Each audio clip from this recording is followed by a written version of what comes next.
I think it's a relatively common experience for children who were raised by a narcissistic parent to feel like they had to grow up in secret. And it certainly rings true for me.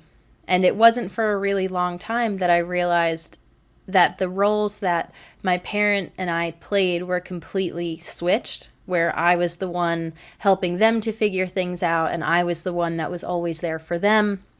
And I never really expressed any kind of judgment toward their decisions or how they were feeling. And yet everything that I said or did was always scrutinized, and I was made to feel bad for decisions that I made if they didn't align with what my narcissistic parent wanted.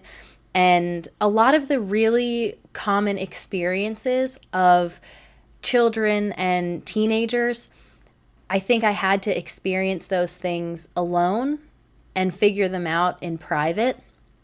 And I think this especially hits home when I think about my high school experience. When I was younger in elementary school, I didn't really have a tight-knit circle of friends. I was pretty ostracized, especially once things started to intensify with my narcissistic parent.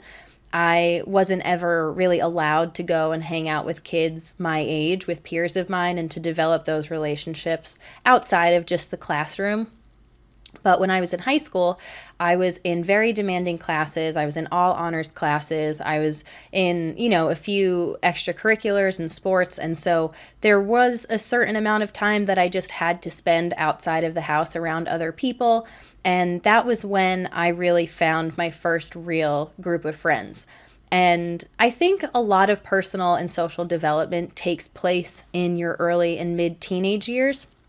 In high school, I think that's completely normal. I think that's a time when a lot of kids sort of push the boundaries and experiment with, themselves, different groups of people, different music and interests. They're starting to figure out who they are. And I think a lot of kids kind of make mistakes throughout that time, and that's perfectly okay. But, not only was I always fearful that I was always being watched or monitored, or that, word of my actions or decisions would somehow make its way back to my narcissistic parent. But I think a lot of the typical high school experiences, like maybe going out to a party or, having a crush on a boy and going on a date, or, trying alcohol for the first time, or being in a situation where other people were trying alcohol and you were unsure of what to do. I think a lot of those experiences that are really common, I think, for kids that age, I never felt comfortable going to my parent and talking about those things. Even, your relationship with a boy or a girl, if you wanted to make things a bit more serious and take that next step, what are you comfortable with doing? What are the things that I need to know to do this safely? I think, Dr. Eliza was on the Drew Barrymore show, and I remember seeing a snippet from that episode, and she said something along the lines of, parents can't try to control the weather, but they have to teach their kids how to dress appropriately. And I think this really rings true for me when I reflect on my high school experiences and just that time in my life in general, where, I never felt comfortable going to my parent talking about things that I knew would upset them or that maybe they wouldn't approve of, that objectively on the surface to most people and parents were very normal, but I didn't want to miss out on those things either.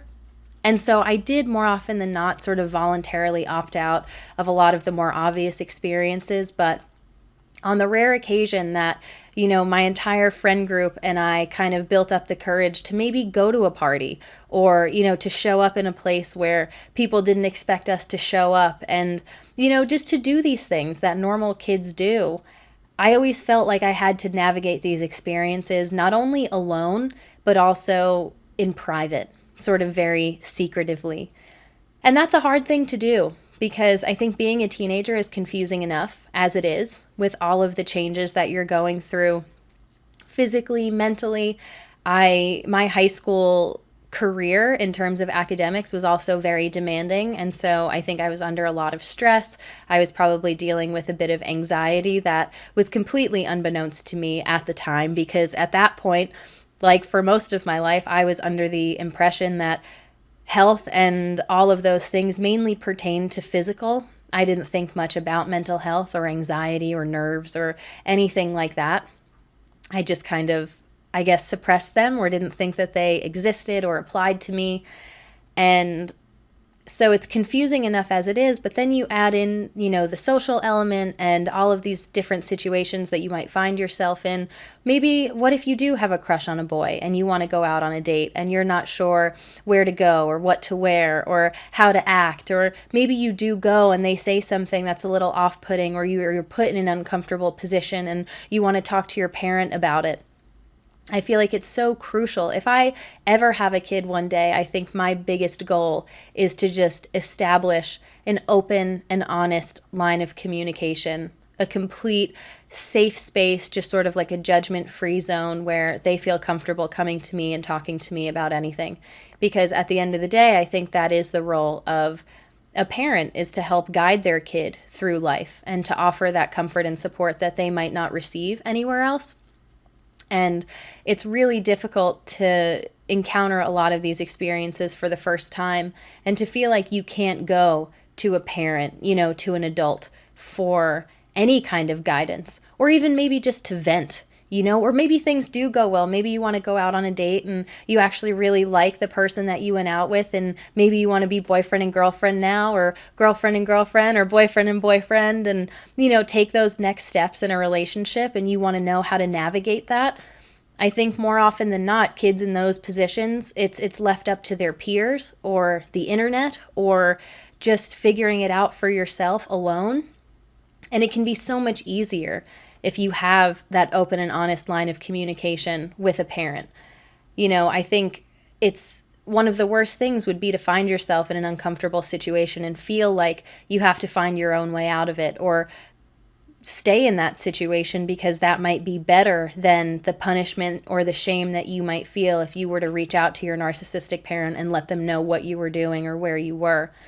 And I think it's really common for a lot of us to feel like we had to experience those, developmental milestones, those social interactions or experiences alone, out of sight or earshot of anyone who maybe we suspected knew our narcissistic parent, constantly on edge, feeling like we were being monitored, which kind of gets in the way of us fully enjoying the experience. And it makes navigating those things a lot harder because maybe you don't always make the right decision the first time around because you don't know what that is and you don't have anyone to ask for help.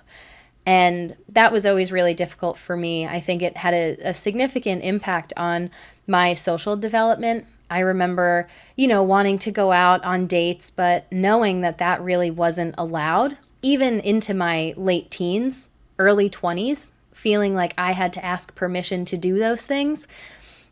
And more often than not, just kind of bowing out of them voluntarily because it wasn't worth the effort or the anxiety that went into crafting a story or a lie. And where am I going to be picked up? What time am I going to be home? What if they call me halfway through and they show up and I'm not there? More often than not, it just wasn't worth it. So I think I and a lot of people who were raised by a narcissistic parent probably found ourselves voluntarily opting out of experiences that we should have had, or putting ourselves in those positions anyway because we really didn't want to miss out on them, and then constantly feeling a sense of anxiety or uneasiness because we felt like maybe by doing that we were a bad person, that we were doing something wrong, or that we were just putting ourselves in a position to get caught.